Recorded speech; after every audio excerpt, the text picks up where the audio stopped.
Hi everyone. So আজকে এটা কোনো ডেইলি লাইফস্টাইল ব্লগ বা অন্য কোনো কন্টেন্ট ভিডিও না। আজকে আমি বেশ একটু কথা তোমাদের সাথে ছোট্ট করে একটা ভিডিওর মাধ্যমে শেয়ার করতে চাইছি, মানে একটা ছোট্ট বার্তা দিতে চাইছি। সো তোমরা সবাই জানো যে কালকে আমি একটা লাইভ করেছিলাম। আমি জানি না কতটা সাউন্ড তোমরা ঠিকঠাক পাচ্ছ।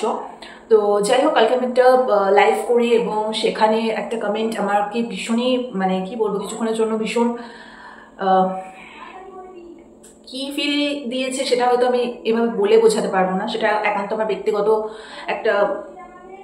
তো যাই হোক, তো কমেন্টটা এটাই ছিল যে সেভ বাংলাদেশি হিন্দুস।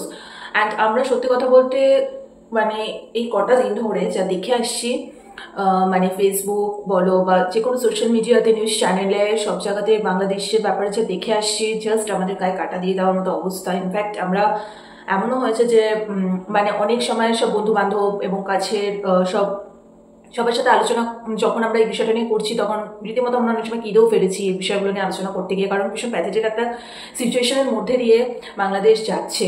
সো এটা আমরা সবাই খুব ভালোভাবেই জানি এবং যতটুকু আমরা দেখতে পাচ্ছি, মানে সবটা হয়তো ওইভাবে দেখানো হচ্ছে না, বাট ঠিক আছে, চলো যতটুকু দেখানো হচ্ছে সেটা দিয়েই আমি একটা ছোট্ট মেসেজ তোমাদের সাথে শেয়ার করতে চাই আমার তরফ থেকে। সো দেখো, তোমরা সবাই ভালো থাকো, প্রত্যেকটা বাংলাদেশের উদ্দেশ্যে বলবো সকলে ভালো থাকো, সেফ থাকো। বাট এই প্রসঙ্গটা যখন উঠে আসছে যে সেফ বাংলাদেশি হিন্দুস, তখন তো একটা কোয়েশ্চেন মার্ক থেকেই যায় যে তার মানে সত্যি কি বাংলাদেশি হিন্দুরা ওখানে সেফ রয়েছে? সো আমরা যেরকম একাধারে দেখতে পাচ্ছি যে মন্দিরগুলো সব ভেঙে ফেলা হচ্ছে, আবার একাধারে কিন্তু এটাও দেখতে পাচ্ছি মন্দিরগুলোকে গার্ডও দেওয়া হচ্ছে। সো যতটুকু আমাদের সোশ্যাল মিডিয়ার মাধ্যমে দেখানো হচ্ছে আমরা কিন্তু ততটুকুই জানতে পারছি। সো একটা কথাই বলবো, সবাই সবাইকে ভালো রেখো। মানে একটা কথাই বলবো, সব সম্প্রদায়ের মানুষ সবাই সেখানে ভালোভাবে থাকো, মিলেমিশে সবাই থাকো, কারণ আমরা যদি হাত কাটি তাহলে কিন্তু আমাদের সেম ব্লাডই বেরোবে, কালারের রং কিন্তু সকলেরই এক লাল।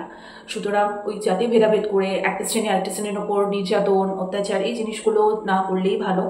তো আমি সেটাই বলবো, একটা ছোট্ট মেসেজ আমার তরফ থেকে, বিকজ অনেক বাংলাদেশি সাবস্ক্রাইবাররা রয়েছো বা দর্শকরা রয়েছো আমার এই চ্যানেলে, যারা তোমরা দেখো নিয়মিত আমার ব্লগ। সো আমার মনে হয় একটা ছোট্ট মেসেজ আমার তরফ থেকেও তোমাদের দেওয়া দরকার। আমার মনে হয় যতটুকু তোমাদের করার ছিল সেটা হয়তো তোমরা সাকসেস হয়ে গেছো, বাস দ্যাটস এনাফ। এবারে মানে সবটা শাসন ব্যবস্থার উপর ছেড়ে দাও। তারা যেটা আই থিঙ্ক উপরমহল যেটা ভাবনা চিন্তা করে করবে সেটা তোমাদের ভালোর জন্যই হবে, এবং আগামী প্রজন্ম যাতে সুষ্ঠুভাবে সেখানে বাঁচতে পারে, সবাই যাতে একসাথে সবাই যাতে মিলেমিশে থাকতে পারে, সেটাই আই থিঙ্ক তোমাদের নেক্সট টার্গেট। এবার সেটাই হবে। আর ওই জুলুম খাটানো, অত্যাচার, নির্যাতন, সেই জিনিসগুলো আমার মনে হয় না করাই বেটার। সো যাই হোক, এটুকুই বলবো, সবাই ভালো থেকো, সেফ থেকো, এবং মানে স্পেশালি যেহেতু আমি হিন্দু, তাই জন্য আমি ডেফিনেটলি একটা কষ্ট তো ভীষণভাবে হচ্ছে। ইনফ্যাক্ট এই জিনিসগুলো যখন হচ্ছিল, আমরা যখন সোশ্যাল মিডিয়াতে এই ব্যাপারগুলো দেখছিলাম, বাংলাদেশের এই সমস্ত কিছু, আমাদের রীতিমতো মেন্টালি ভীষণ ট্রমার মধ্যে দিয়ে মোটামুটি যাচ্ছিলাম, বিকজ কোথাও একটা দিয়ে আমরাও হিন্দু, এবং সত্যি খুবই খারাপ লাগছে সবটা দেখে।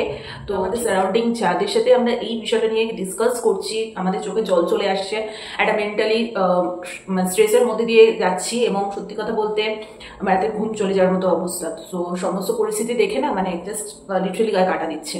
তো যাই হোক, যত বলবো তত কম বলা হবে। সান্ত্বনা দেওয়ার মতো তোমাদের এই মুহূর্তে কিছু নেই। লাইভের ওই কমেন্টটাতে আমি কালকেও আমি সেই কথাটাই বললাম যে আমরা এখান থেকে এত দূরে বসে তোমাদের জন্য ভগবানের কাছে প্রার্থনা ছাড়া কিছুই করতে পারবো না। ভগবান যেটা ইন ফিউচার মানে করবে সেটা যাতে সবার জন্য খুব ভালো হয়, এবং উপরমহল থেকে যে ডিসিশনটা নেওয়া হবে আই থিঙ্ক সো সেটা সবার ক্ষেত্রেই যাতে ভালো হয়।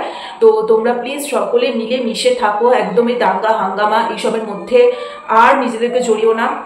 সবাই পিসফুলি থাকো, ভালোবেসে সবাই সবাইকে ভালোবেসে থাকো। তো চলো, আজকে এই ছোট্ট ভিডিওটা, এটা জাস্ট একটা বার্তা তোমাদের সব বন্ধুদের কাছে পাঠানো, স্পেশালি বাংলাদেশি যারা আমার বন্ধুরা রয়েছো, তোমরা আছো এবং অনেকেই আমার ভিডিও দেখো। তো আমি সেটাই বলবো যে প্লিজ সবাই একসাথে থাকো, সবকিছু ভালো হবে, এবং যে দিনটা আসতে চলেছে সেটা হয়তো সত্যি হয়তো ভালোর জন্যই কিছু না কিছু একটা হবে। আমরা সবসময় পজিটিভটাই আমরা সবসময় থিঙ্ক করবো, একদম নেগেটিভের দিকে যাবো না। তো চলো, আপাতত আর বেশি কিছু আমি এই টপিকটাকে নিয়ে বাড়াতেই চাই না। আমার মনে হলো আমার তরফ থেকে একটা ছোট্ট বার্তা দেওয়া উচিত। সো আমি তার জন্যই তোমাদের সাথে একটুখানি আমার বার্তাটুকু তোমাদের সাথে শেয়ার করলাম। সো যারা অবশ্যই আমার বাংলাদেশি বন্ধুরা রয়েছে, আমাকে একটু এই ভিডিওটার কমেন্টে তোমরা একটুখানি লিখো, একটু কিছু তোমাদের ওপিনিয়ন একটুখানি কমেন্ট করে দিয়েছো। এন্ড করে দিচ্ছি ভিডিওটাকে। আজকে আর অন্য কোনো ভিডিও আমি নিয়ে আসবো না। নেক্সট দিন থেকে আবার অন্য কোনো যেরকম ডেলি ব্লগ পাও সেরকমই ব্লগ তোমাদের জন্য থাকবে।